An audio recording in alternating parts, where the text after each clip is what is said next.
Hi girls and guys, welcome back to the channel.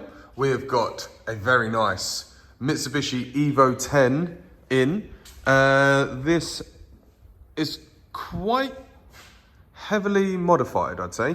It's got big brake kits, it's got Öhlins suspension, big turbo, mapped up, and big old exhaust. Still got the meow meow on there, still got a cat on it, but it is quite modified and I'm really liking it. So the customer's dropped this off and he wants us to fit a new, bigger, white line, I think it's white line, anti-roll bar.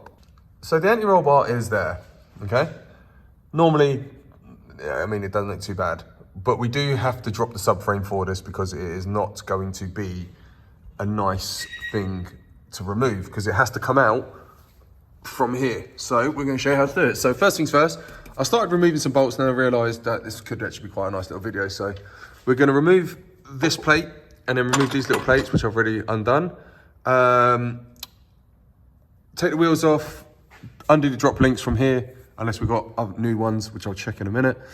And then kind of just work our way through it. I mean, I've kind of eyed it up. We do have to, I think we'll have to undo that mount. Yeah, because it won't come out otherwise. Yeah, we have to undo that mount. Don't need to touch the gearbox, or I think we might have to undo the steering rack unless I can get it to tilt down. But we'll find out in a few minutes.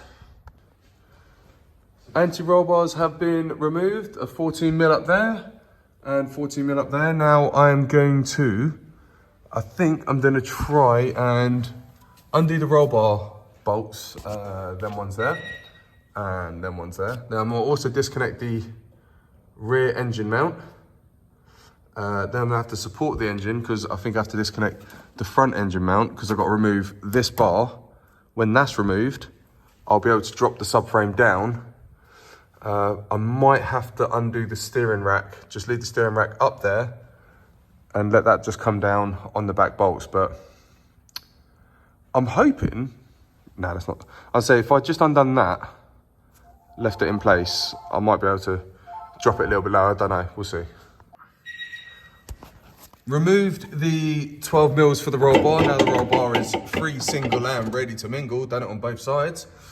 I've also removed the two 14mm for this engine mount and the 14mm long bolt for the engine mount. My theory is, if I can get this out of the way and then drop this down, it should just, once I've lowered the subframe down a bit, I might just be able to get it out one way, get it out the other way. If I take the wheel off, can kind of bring it out like that, if you know what I mean. That's where I'm going, so I don't have to remove the whole subframe. Getting the mount out of the way will help massively. But on the other side, as well as removing that, I've gone to the front and I've removed that as well because this needs to come out of the way so we can lower it. And there is one more 14 just where my finger is here. So, I mean, overall, not too bad. I've got to remove this. I mean, this is, for a rally car and a car that's got to be taken apart quickly and put back together, there's a lot of little niggly things that are in the way. I mean, I don't know what this does. I can't see it doing much. I know it's supposed to be some sort of brace, but yeah. So, that 14's undone there. Remove the poppers here. Put one more there and then a 10mm here. Some of these are already missing. I don't know where they've gone. So once that's out of the way, I can get to them two bolts holding the lower cross member on.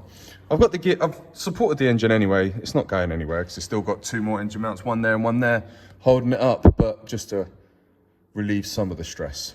So, plastic trim off, poppers and 10mm, and then remove the centre bar.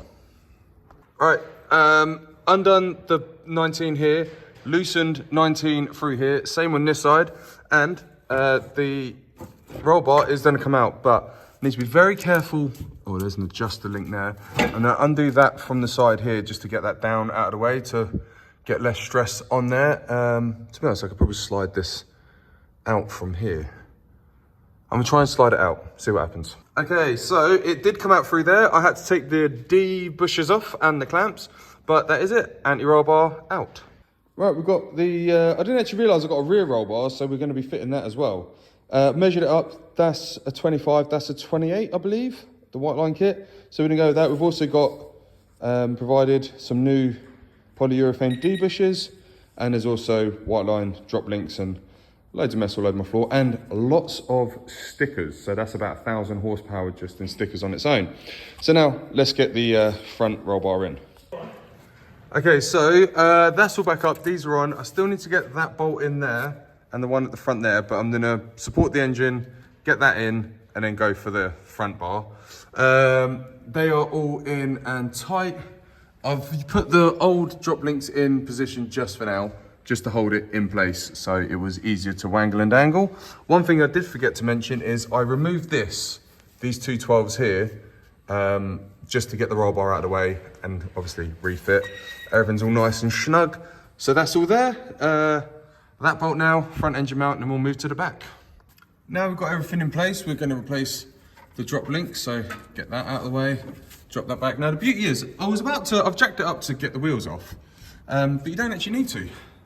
Well, there's the bolt. So this is gonna be nice and easy, he says, until he's doing it and then loses his temper. Okay, so the front one is all done, drop links are on. Now we are moving on to the rear. Now you'll notice this is a chunky silver rear anti-roll bar that has previously been fitted. This is actually an upgraded Whittling rear roll bar, like that one down there. Reason why the customer wants to replace it is because it's rusty and crusty, and we've got adjustable drop links on the back. So we are gonna replace this upgraded one for the exact same one. I mean, he brought them as a kit, so we might as well put 2 freshies on there. So now let's get this done. I mean, this doesn't look too bad. We've got 2 12 or 14 mils there. That bolt doesn't look like it's tight, does it? Yeah, that's not fully tight. Let's compare that to the other side. That's the rear right. Rear left. They do look shallow. Okay, not too much of an issue. It wasn't knocking anyway, so I'm gonna replace the drop links as well. So I'm gonna undo it from the drop links, undo it from there. I'm hoping I don't need to take the exhaust off. I'm really hoping I don't have to. I'm hoping it's gonna go out left, so I have to remove the rear wheels at the same time.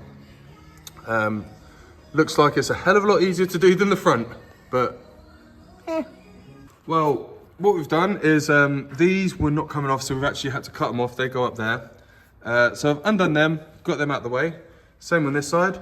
Now I've just undone the 2 clamps either side to drop the roll bar. See, she's just dangling there. So I'm gonna get it out from that side. I've already had to rotate it, 1 second. All right, we're all in. The stoppers all there, and new D-bushes all in, ready to go. Just need to fit the new adjustable rear drop links. Again, this just goes in from there. It touched the pipes, slots in. You don't actually need to drop any of the pipes or the exhaust out of the way, which is happy days for me. The wheels are back on. The drop links are marked up with the purple line. So that's all on. They're on the medium setting in the middle. So I'm gonna torque all the wheels up and go for a little test drive to make sure we've got no unwanted knocks or bangs. Been for a nice little road test.